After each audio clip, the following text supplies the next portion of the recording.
तो अब बात करते हैं बेटा, देखिए जो फिजिक्स, जो 11th क्लास जो फिजिक्स है, 11th फिजिक्स, इसका जो पेपर आता है वो 70 मार्क्स का आता है, ठीक है। और एंड 30 मार्क्स के बेटा क्या होता है, प्रैक्टिकल होते हैं, ठीक है बेटा।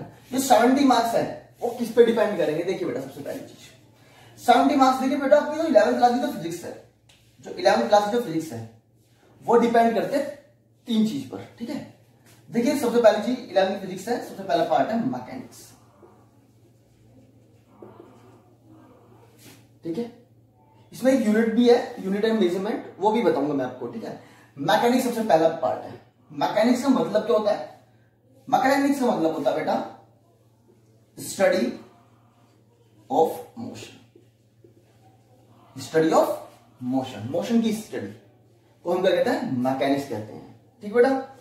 तो क्या है बेटा, इस मैकेनिक्स की जो स्टडी हम 2 तरीके से कर सकते हैं। एक तो है, इसके पार्ट है 2, काइनेमेटिक्स, एक पार्ट है काइनेमेटिक्स और दूसरा है काइनेटिक्स, जिसे कहते हैं डायनामिक भी कह सकते हैं हम जो, ठीक है। काइनेमेटिक्स और काइनेटिक्स, ठीक बेटा। तो काइनेमेटिक्स, काइनेमेटिक्स का मतलब क्या है, काइनेटिक्स का मतलब क्या है, काइनेमेटिक्स में हम क्या है, do not consider any force and factor due to which motion occur. सुनिए मेरी बात है, काइनेमेटिक्स में हम क्या करते हैं, काइनेमेटिक्स में हम फोर्स या कोई भी बेटा फैक्टर कंसीडर नहीं करते हैं, कोई फोर्स या फैक्टर कंसीडर नहीं करते हैं जिसकी वजह से मोशन हो रहा है, ठीक है। वो काइनेमेटिक्स पार्ट है, बहुत इंपॉर्टेंट पार्ट है बेटा, ये करीबन 12 मार्क्स का आता है बेटा, 12 मार्क्स का, ठीक है। और जो फिजिक्स, जो बाकी बच्चे 11th क्लास फिजिक्स को मोस्टली पार्ट क्या है, काइनेटिक्स, ठीक है।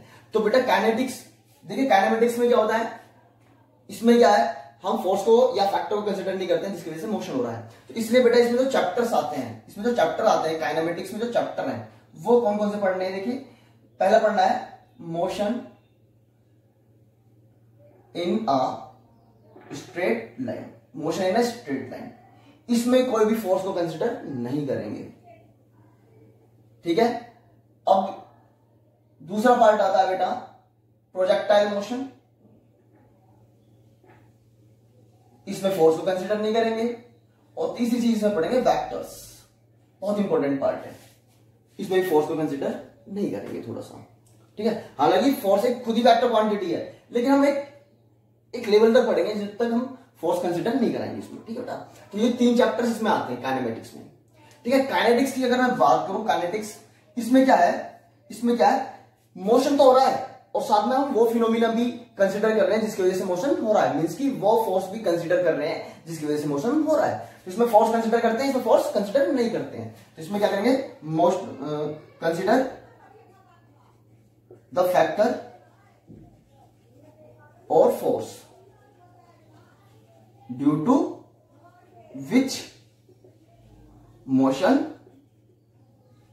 अकर। हम क्या कंसीडर करते हैं, फैक्टर और फोर्स जिसकी वजह से मोशन अकर हो रहा है। तो इसका मतलब जो है, तो बाकी जो चैप्टर्स हैं सारे इस पे डिपेंड करते हैं। तो पहला चैप्टर आता है लॉज ऑफ मोशन, बहुत इंपॉर्टेंट है बेटा, बहुत इंपॉर्टेंट पार्ट है लॉज ऑफ मोशन। दूसरा पार्ट आता है बेटा आपका, दूसरा पार्ट आता है आपका बेटा work energy and power, work energy and power, work energy and power. और फिर आता है rotational motion, rotational motion, gravitation, gravitation force, ठीक है। और प्रॉपर्टीज ऑफ बल्क मैटर,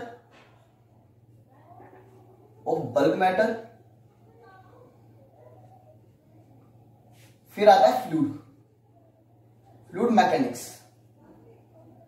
इसमें जो है 2 पार्ट पढ़ते हैं, फ्लूइड मैकेनिक्स में 2 पार्ट पढ़ते हैं। एक तो बेटा जब फ्लूइड स्टैटिक पोजीशन में हो और फ्लूइड मोशन में हो। एक फ्लूइड स्टैटिक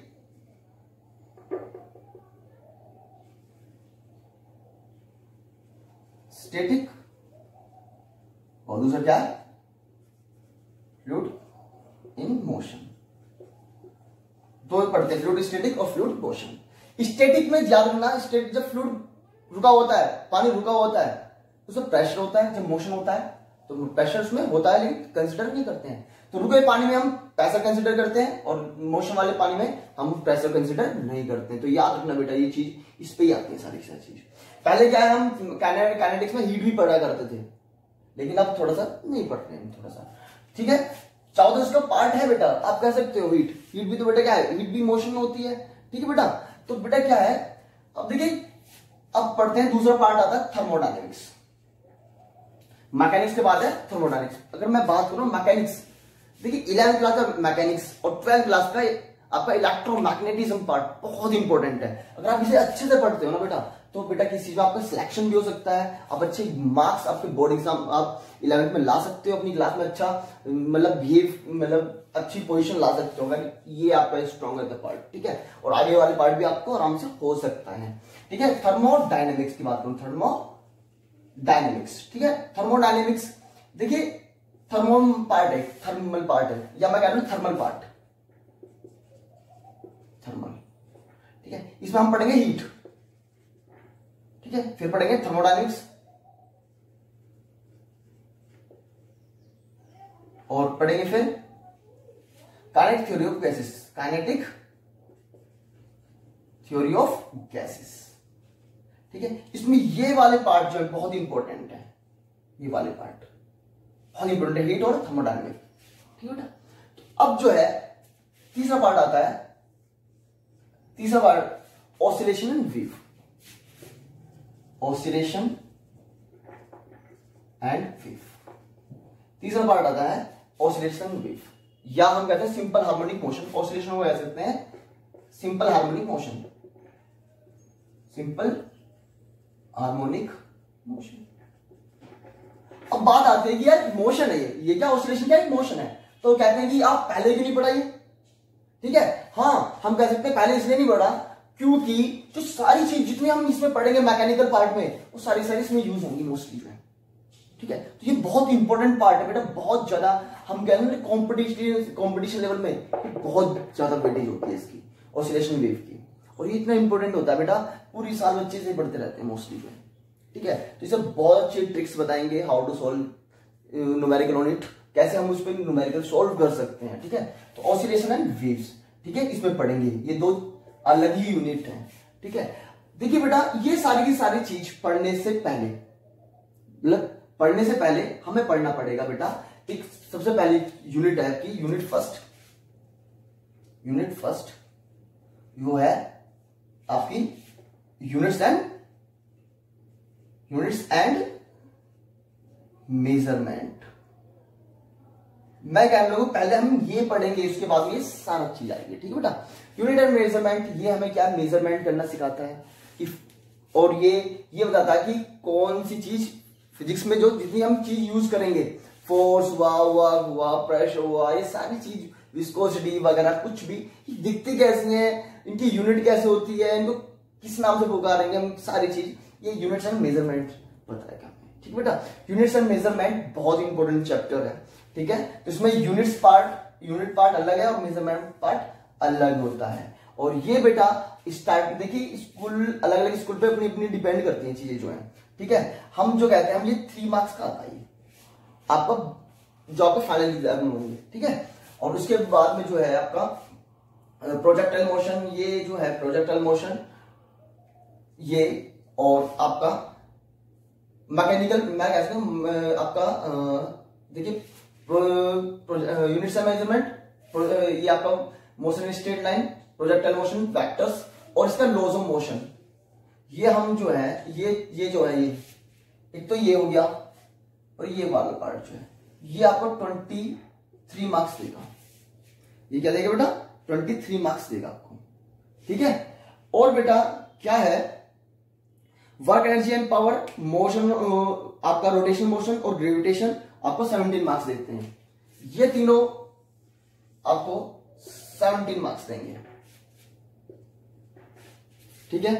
आपका देखिए स्कूल पे डिपेंड करती है ये चीज जो है, ठीक है बेटा। कौन सी चीज कौन, कभी कभी क्या होता है बेटा, टीचर्स जो है काइनेटिक्स पार्ट को ज्यादा देते हैं, काइनेटिक्स को कम दे देते हैं, कभी कभी ऑसिलेशन वेव्स को ज्यादा दे देते हैं। ठीक है, तो मैं बता रहा हूं वैसे पढ़ना इसी तरह से होगा आपको। ठीक है बेटा, तो और बेटा क्या properties of bulk matter, thermodynamics और kinetic behaviour of gases, properties of bulk matter ये और ये वाला पार्ट जो है, ये सारा पार्ट ये वाला जो है, ठीक है, हीट का और प्रॉपर्टीज ऑफ बल्क मैटर और फ्लूइड मैकेनिक्स जो है, ये आपको देंगे 20 मार्क्स। कितने देंगे बेटा? 20 मार्क्स। और ऑसिलेशन वेव्स आपको देंगे बेटा 10 मार्क्स। ये देंगे आपको ऑसिलेशन वेव 10 मार्क्स। तो ये सारे के सारे बेटा 23, 17, 40, 40 और 20, 60 और 10 आपका गया 70 मार्क्स।